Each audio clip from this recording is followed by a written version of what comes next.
संसार में प्रत्येक चीज का समाधान है, किंतु कभी कभी तुम राह भटक जाते हो और आज तुम्हें मेरी आवश्यकता है। इसलिए मेरे बच्चे, तुम्हारी माँ इस धरती लोक पर केवल तुम्हें अपने दर्शन देने के लिए आई है, ताकि तुम गलत राह से निकलकर अच्छाई पर चल सको। यदि आज तुमने मेरी बातों को माना तो तुम्हारी हर पुकार मुझ तक अवश्य पहुँचेगी, क्योंकि मैं जानती हूँ कि तुम बहुत अधिक परेशान हो। बहुत से लोगों ने तुम्हारे जीवन में बहुत कुछ कर रखा है, पर तुम इस बात से अनजान हो, इसलिए मैं तुम्हें चेतावनी देने आई हूँ। तुम जब भी मुझे याद करते हो तो उसके पीछे तुम सदैव यह सोचते हो कि तुम्हारी पुकार सुनकर मैं तुम्हें उसका समाधान उसी समय प्रदान कर दूं। किंतु मेरे बच्चे, मैं तुम्हें तुम्हारी पुकार से पहले ही चेतावनी दे देती हूँ, परंतु तुम अनजाने में मेरी चेतावनी को अनदेखा कर देते हो, जिसका फल तुम्हें आज मिल रहा है। हर कार्य को पूर्ण करना स्वयं तुम्हारे हाथों में है। वह किस तरह पूर्ण होगा आज मैं तुम्हें बताऊंगी, इसलिए ध्यानपूर्वक मेरी बातों को सुन लो। सबसे पहले तो तुम इस बात को समझो कि जब भी तुम्हें जीवन में कुछ चाहिए होता है, उसका थोड़ा सा इंतज़ार करना अति आवश्यक है, क्योंकि तुम्हारी मांगी हुई एक इच्छा पर तुम्हारा कार्य करना अत्यंत आवश्यक होता है। उसके लिए तुम्हें थोड़ा समय चाहिए होता है। बिना कार्य किए कोई भी इच्छा पूर्ण नहीं होती। दूसरा, यदि तुम परिश्रम करके किसी भी इच्छा को या शिक्षा हो या किसी मुकाम को, किसी व्यवसाय या कोई नौकरी को, किसी भी चीज़ को प्राप्त करने के लिए परिश्रम करते हो और वह तुम्हें प्राप्त नहीं हो रही है, तो निश्चित ही तुम्हारा परिश्रम उसके लिए कम है। तुम्हें उससे भी ज़्यादा लगातार परिश्रम करना होगा। शांत मन से उस चीज़ को अपनी ओर आकर्षित करने के लिए बार बार उस पर सोचना अत्यंत आवश्यक है, क्योंकि जैसे ही तुम उस कार्य के बारे में सोचोगे, उस इच्छा के बारे में सोचोगे, तब तुम्हारी सोची हुई विचारधारा पूरे ब्रह्मांड में तुम्हें उस चीज़ को अपनी ओर आकर्षित करने के लिए एक चुंबकीय शक्ति की तरह कार्य करेगी, और यह शक्ति तुम्हारी हर उस इच्छा को पूरा करती है या करेगी। फिर चाहे वह नौकरी हो या व्यवसाय, वह सारी इच्छाओं को तुम्हारी ओर आकर्षित करने लगती है और तुम्हारे हर अधूरे कार्य पूर्ण होने लगते हैं। परंतु यह याद रखना कि तुम्हें बहुत अधिक परिश्रम करने के बाद भी यदि सफलता प्राप्त नहीं हो पा रही, तो उसके दो कारण हैं। या तो तुम जिस कार्य में परिश्रम कर रहे हो, उसका फल तुम्हें प्राप्त होने के लिए कुछ समय और शेष है, या फिर तुम्हारी परिश्रम में कमी है। यही दो कारण हैं जो यदि मनुष्य समझ जाए तो वह सफल हो पाता है। परंतु मेरे बच्चे, इन दो कारणों के अलावा एक तीसरा कारण यह भी है। कभी कभी तुम जो परिश्रम करते हो उसका फल तुम्हें इसलिए प्राप्त नहीं होता क्योंकि ईश्वर ने उससे भी कहीं अधिक तुम्हारे लिए सोचा होता है, और समय आने पर जब वह तुम्हें मिलेगा तो तुम अपने उस परिश्रम से कहीं अधिक ज़्यादा पाओगे। मेरे बच्चे, तुम अब निराश मत हो। तुम जो भी प्रार्थना मुझसे करते हो, वह सारी प्रार्थना मैं सदैव सुनती हूँ, और समय आने पर तुम्हें हर चीज़ का हल प्राप्त होगा। इसलिए तुम अपनी माता पर विश्वास रखो। संसार में तुम हर काम कर सकते हो, सिर्फ तुम्हारी कोशिश की कमी है मेरे बच्चे। तुम बहुत ही ज़्यादा भोले हो, और इसी भोलेपन के कारण ही लोगों ने तुम्हारा बहुत ही फ़ायदा उठाया है। लोग तुम्हारे साथ गलत करते हैं, परंतु तुम कभी भी उनका बुरा नहीं मानते। तुम्हें बुरा तो लगता है कि जिनके लिए तुम इतना करते हो, जिनके लिए इतना सोचते हो, वही लोग जब तुम्हें धोखा देते हैं तो तुम अंदर से टूट जाते हो। तुम उन लोगों को कुछ कहते नहीं, परंतु तुम्हारी आत्मा अंदर से रोती है, और वह पीड़ा तुम्हारे भीतर दर्द को भर देती है। किंतु मेरे बच्चे, ये याद रखो, तुम बहुत ही अच्छे और सच्चे हो। तुमने कभी किसी का बुरा नहीं किया है, और तुम्हारी माता तुम्हारे इसी स्वभाव से अति प्रसन्न है। मैं जानती हूँ कि तुम्हारे कुछ शत्रु भी हैं जो तुम्हारा भला नहीं चाहते हैं, क्योंकि तुम जितने अच्छे होंगे उतने ही बुरे लोग तुम्हें अपने जीवन में मिलेंगे। वह तुम्हारे लिए बुरा कार्य करेंगे और तुम्हारे मार्ग में बाधा उत्पन्न करने की कोशिश करेंगे, परंतु तुम्हें यह याद रखना है कि तुम्हारा कार्य हमेशा सच्चाई की राह पर चलना है। वह तुम्हें कितना भी रोकने की कोशिश करें, तुम्हें रुकना नहीं है और ना ही उनकी बातों में आकर स्वयं को दुख देना है। मेरे बच्चे, यह याद रखना, तुम्हारी माँ जब तुम्हारे साथ है तो तुम्हें किसी भी शत्रु से घबराने की आवश्यकता नहीं है। मैं तुम्हारे ऊपर आने वाली हर मुसीबत को टाल दूंगी और तुम्हें जीवन में उस राह पर लेकर जाऊंगी जिस राह पर केवल सुख और शांति है। मेरे बच्चे, जो कुछ भी तुम्हारे जीवन में उत्पन्न हो रहा है उसके पीछे एक बहुत बड़ा उद्देश्य छिपा हुआ है।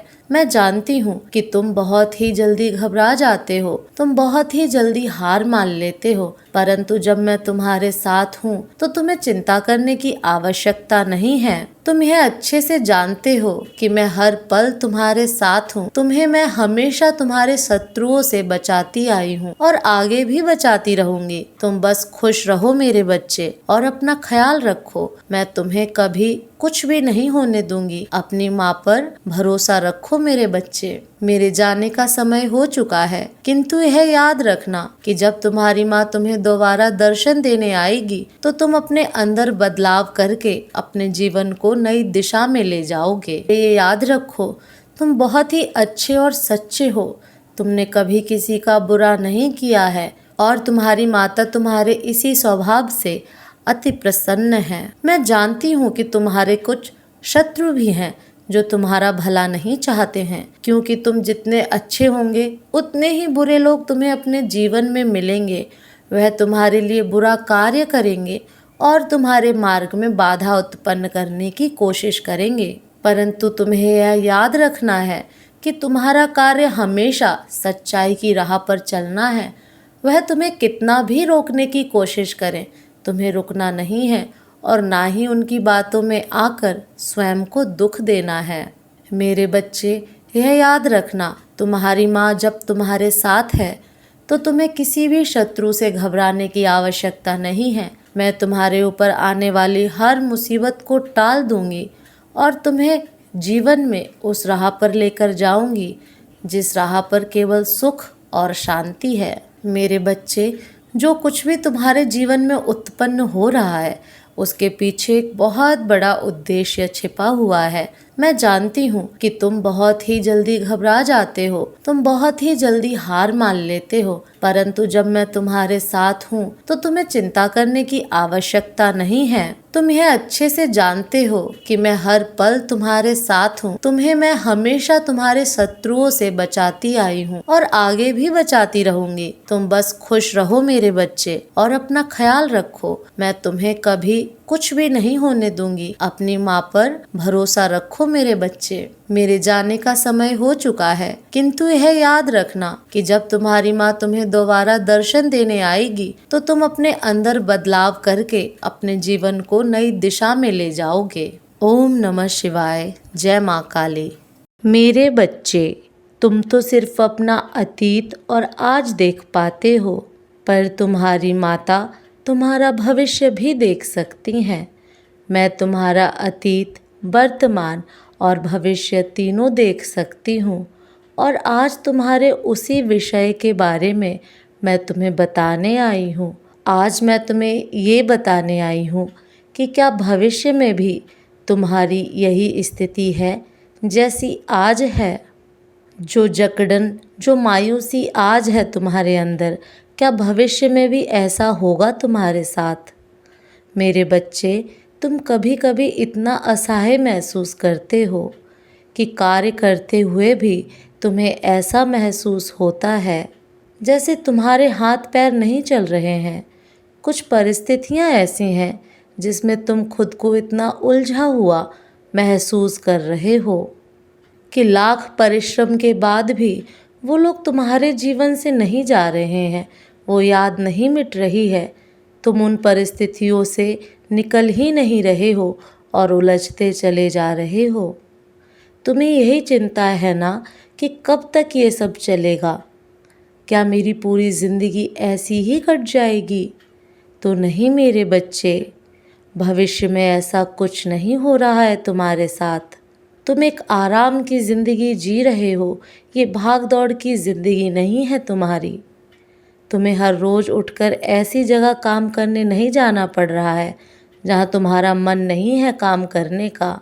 तुम्हें अपने आप पर, अपने दिमाग पर जोर डालने की ज़रूरत नहीं पड़ रही है कि मुझे ये करना है, तभी मेरे घर के खर्चे चलेंगे, तभी मेरे घर में खुशियाँ आएंगी। तुम इतनी परिश्रम करके वहाँ बैठे हो, उस ऊंचाई पे बैठे हो जहाँ तुम दूसरों को काम दे पा रहे हो। अब तुम दूसरों की मदद कर पा रहे हो। अपने परिवार में, रिश्तेदारों में जिनके पास काम नहीं है, तुम उनकी मदद कर पा रहे हो। तुम्हारे स्वास्थ्य में बहुत बदलाव आ गया है और तुम्हारे भीतर भी बहुत बदलाव आ गया है। लोग तुम्हारी पीठ पीछे बात करते हैं, पर वो ये नहीं सोचते हैं कि तुम्हें कैसे बर्बाद कर दें। वो ये सोचते हैं कि तुम वहाँ तक कैसे पहुँचे। अब वो तुमसे प्रेरणा लेते हैं और वो अपने परिवार के सदस्यों को भी बोलते हैं कि उसे देखो, इतना कुछ देखकर भी, इतने परिश्रम के बाद आज वो कहाँ बैठा है। मेरे बच्चे, भविष्य में ये जकड़न, ये कष्ट, ये दर्द कुछ नहीं है। मेरे बच्चे, भविष्य में कुछ सिद्ध शक्तियाँ हैं तुम्हारे पास, जिनको तुमने सिद्ध से, पूजा से जागृत किया है। और मैं तुम्हें यही सुझाव दूंगी कि जल्द से जल्द अपने घर में काली यंत्र की स्थापना करो। मेरे यंत्र को अपने घर ले आओ, उसकी पूजा करो और उस यंत्र को देखकर अपने सपनों पर ध्यान लगाना शुरू करो। उसको देखकर मेडिटेशन करो। उस यंत्र को देखकर अपने सपनों को सोचो और फिर मेहनत करो। तुम्हारे दिमाग में एक शांति आएगी और तुम्हारी सारी अड़चन खुद ब खुद साफ होती चली जाएंगी। रास्ते बनते जाएंगे, सारी रुकावटें खुद खत्म हो जाएंगी। तो जितनी शीघ्र हो सकता है तुम इस यंत्र को स्थापित करो, उसकी पूजा करो और उस पर ध्यान करना शुरू करो। और मेरे बच्चे, जो भी चीज़, छोटी से छोटी चीज़ में तुम्हारे जीवन में तुम्हें दे रही हूँ, उसके लिए मेरा धन्यवाद ज़रूर करो। उन चीज़ों के लिए इस ब्रह्मांड का धन्यवाद करना शुरू करो। उन छोटी छोटी चीज़ों में खुश रहो, चाहे तुम पानी ही क्यों ना पी रहे हो। मेरे बच्चे, इस दुनिया में बहुत से ऐसे लोग हैं जिनको साफ पानी नहीं मिलता। इस दुनिया में बहुत से ऐसे लोग हैं जिनको एक वक्त का खाना नहीं मिल रहा, जिनके पास कपड़े नहीं हैं। तो अपने जीवन में छोटी छोटी चीज़ों के लिए धन्यवाद प्रकट करो प्रभु का और मेहनत करो, संघर्ष करो, बातों को पीछे छोड़कर मेरे यंत्र की पूजा करो, उस यंत्र को सिद्ध करो। सफलता बहुत शीघ्र तुम्हारे पास आएगी। ओम नमः शिवाय।